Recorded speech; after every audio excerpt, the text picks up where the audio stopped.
Right now on Denver 7 News at 6 a.m., your votes are in from the U.S. Senate. I'll be more like a Republican Joe Manchin. To governor. We have one goal now, one goal, and that is to beat Jared Polis.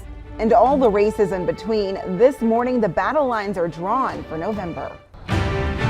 Breaking overnight, a new forecast about the impact of inflation on our economy. I'm Denver 7's Veronica Acosta. I'll explain where there are some bright spots, too. Plus, sky-high gas and plane ticket prices won't keep people home this holiday. This is going to be the second busiest Independence Day travel period. The best times to hit the road to avoid the crowds. And recharging your road trip, the wireless charger for your car. You don't get out on the interstate and think, oh my gosh, where's the next gas station? Am I going to be able to make it? In this case, we're trying to do that same thing with electric vehicles. Good morning, everyone. I'm Jason Grenauer. And I'm Jessica Crawford. We are heading right back into the 90s today. Lisa, you're all bright and sunny. Matching most of the maps. I'm matching. We do have some really beautiful conditions this morning. A lot of sunshine out there.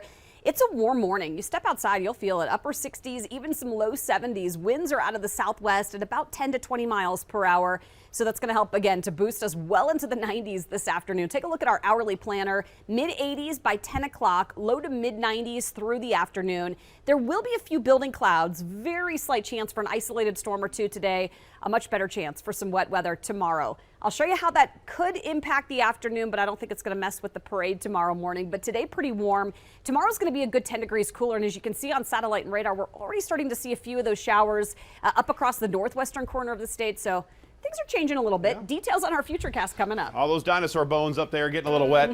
Right now we have a pretty good drive going on for us here this morning. We are getting busier in the usual spots, whether it's I-25 heading south across. Here's 44th Avenue. That's the bridge. No exit there. It's just the 44th Avenue bridge going across just right near I-70. Otherwise looking pretty good for us here across central Denver. Take a look at the one slow area here on 270 from the camera there at York. You see there's a little indicator of a problem there. And it's really not. It's like from the camera, you see it's a semi way over to the side, so people are having a conniption fit about that in the traffic world, and I don't know why, because it's really not affecting anything. Take a look at the drive times for you here this morning. It's not a problem for you on I-76. Just seeing some of that traffic volume on I-70 as well as that 225 drive, but overall still a pretty quiet drive. And what was something? Yesterday's primary. Colorado's incumbent members of Congress came out on top in this primary election. All four of them, Diana DeGette, Lauren Boebert, and Ken Buck, as well as Doug Lamborn, all easily won their races. Here's a look at some of the other results. Unopposed Democratic Senator Michael Bennet will face Republican Joe O'Dea in November. In his victory speech, he called out the Democratic Colorado Super PAC, which had been running ads propping up his opponent, Ron Hanks, an election denier and much more conservative. I got to tell you, this multi-million-dollar campaign by Democrats in the Republican primary is everything that American people hate about politics. It's pure cynicism, it's deceit.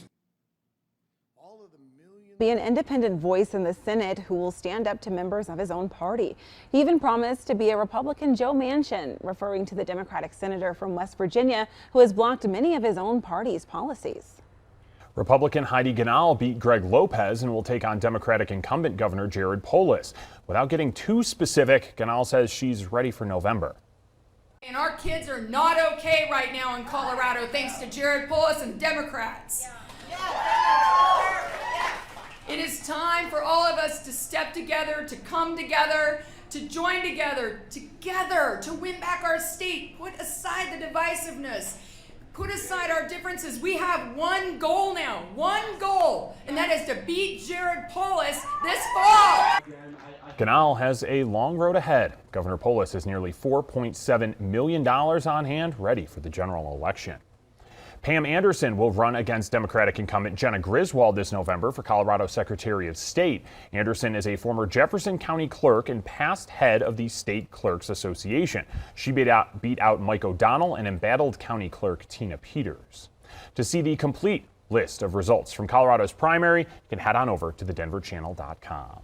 Breaking news this morning, we're getting a new look at just how much inflation is impacting Colorado. Denver 7's Veronica Acosta joins us live. Veronica, you combed through this new report from CU Boulder.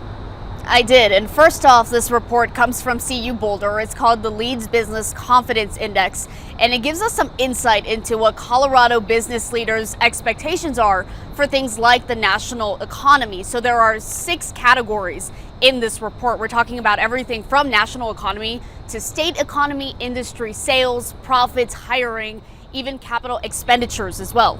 Now, in all 6 of those categories, business leaders said they had a bad outlook. This is as we headed to Q3 of 2022. They said the national outcome looked the worst out of those. The best, though, was industry hiring, so that's some really great news there.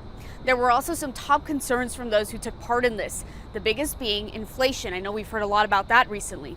In our state, right here in Colorado, business leaders project our inflation to increase nearly 8% this year. The good news is they also expect it to slow to about 3% in the next year. Now, when it comes to the impact, more than 70% of those who took part in this report said their businesses are having either moderate or significant impacts because of how much inflation we've seen. More than half said they actually plan to increase the pay of their employees because of that inflation. Now, the report also said although personal income in Colorado has increased year over year, it is only a very slight and modest increase. And we've heard the word recession a lot. That comes up in this report again. Nearly 23% of those that were talked to for this report said they believe that we're already in a recession. More than 50 said they expect that to happen sometime within the next year. In Denver, I'm Veronica Acosta, Denver 7. Veronica, thank you. Americans are more pessimistic about the future than they have been in almost a decade. The Conference Board says its consumer confidence index slipped to 98.7 in June. That's down 5 points since May and the lowest point in nearly a decade. Denver bars and restaurants are a little excited for a little economic stimulus from tomorrow's Big Avs Victory Parade. Game 5 last Friday alone brought 280,000 people downtown, giving businesses there a bit of a boost. Having people around is really the antidote to any issues that we've seen. So want people to come back, know that it's safe downtown, and really make sure that you're helping to support our businesses who need it more than ever.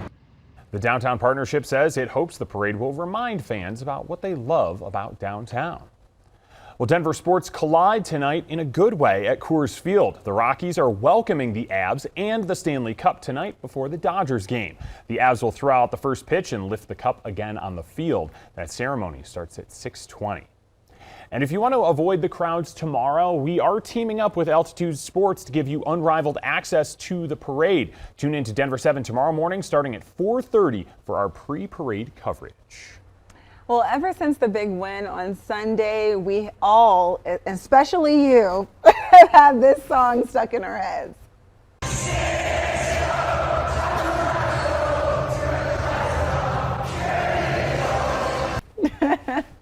Jason's headbanging over here. Blink-182's All the Small Things has become the Avs anthem. Yeah, and the band congratulated the team on the win. Lead singer Mark Hoppus was on Altitude Sports Radio 92.5 yesterday to talk about the resurgence of that song from 1999.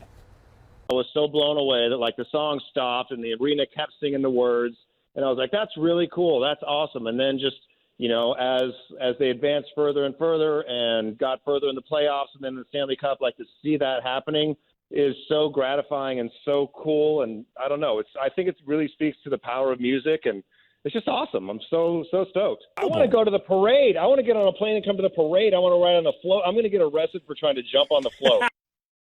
Now, don't get too excited, though. We are not actually expecting Mark Hoppus or Blink-182 to actually be there tomorrow, but Hoppus does say he's looking forward to playing that song the next time the band makes a tour stop at Ball Arena. As far as I'm concerned, he's always welcome here. Always welcome. Imagine that reaction when that guitar hits in Ball Arena and they play that song. He's not going to have to sing.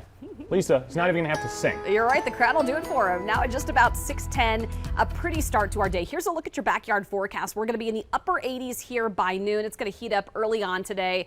Plenty of sunshine, very slight chance for a few isolated storms. Highs in the 90s today. It's going to be cooler tomorrow, and we have a much better chance of seeing some rain tomorrow. I'll show you your full parade forecast for Thursday morning coming up. And overall, the drive is still getting in that busier mode right now, especially here on I-76. It's about 20 minutes coming down from 104 4th all the way down past the Commerce City split that takes you down through Vasquez, and then that drive all the way to I-25. So you see that slow and go traffic here. It's also building up in other spots. We'll take a look at that for you coming up.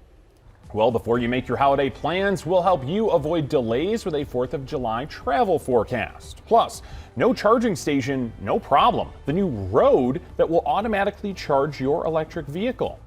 And you're not the only one looking at ways to save on your utility bill this summer. The major retailer that's turning off its air conditioning inside of its stores.